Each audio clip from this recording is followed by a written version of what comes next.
police. Hail, hail, the gang's all here. What to do to eat it? What to do to eat it? Hail, hail, we're full of cheer. What to do to eat it? Beer. Johnny Black was born September 30th, 1895, in St. Louis, Missouri, where his father owned and operated a music store. When Johnny was a small child, his parents moved north to Fairfield and later Hamilton, Ohio. By the time Johnny Black was 14 years old, he had learned to play several instruments, including the violin, the piano, and the drums.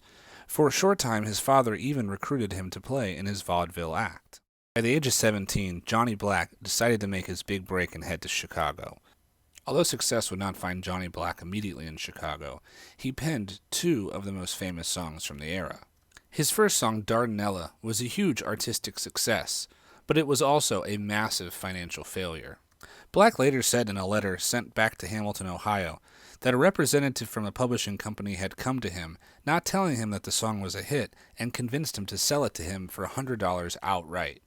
The tune, recorded on Victor record label by Ben Selvins Novelty Orchestra, sold over 1 million copies, and about 2 million copies of the sheet music was also sold in the early 1920s. Later, Black sued his co-writer and the record company, winning a $12,000 settlement.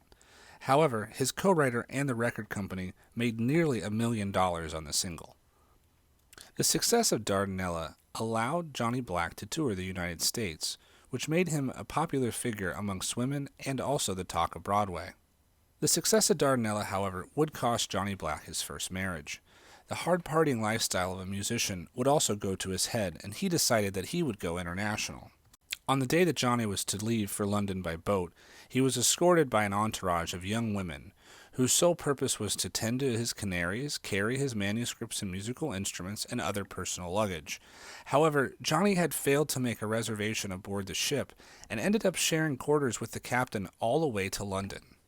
Johnny's success in London, however, was short-lived, and he had to sell all of his possessions to settle a hotel debt. After returning to New York City, Johnny Black tried to find success one more time, and picked up partners for various acts, but eventually lost them all.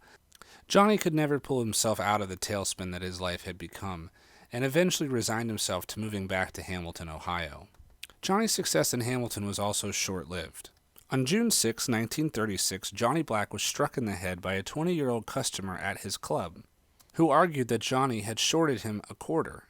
Witnesses suggest it wasn't much of a fight. Johnny was struck once and either fell back, tripped, or was pushed into the cement steps in front of his club. Black was knocked out but regained consciousness after being carried into the club. He lapsed back into unconsciousness again Sunday night and was taken to Mercy Hospital in Fairfield, where he died later that morning, Tuesday, June 9th, 1936. He died 7 years before his hit Paper Doll broke onto the Billboard Top Record list, at number 2, August 7th, 1943. Later, Johnny Black's first wife was able to convince a federal court that she had written the original song My Doll, which Johnny had stolen and converted into Paper Doll. A federal court agreed, awarding her a share of the royalties from the hit. It remained in the top 10 until February 26, 1944, or 29 straight weeks.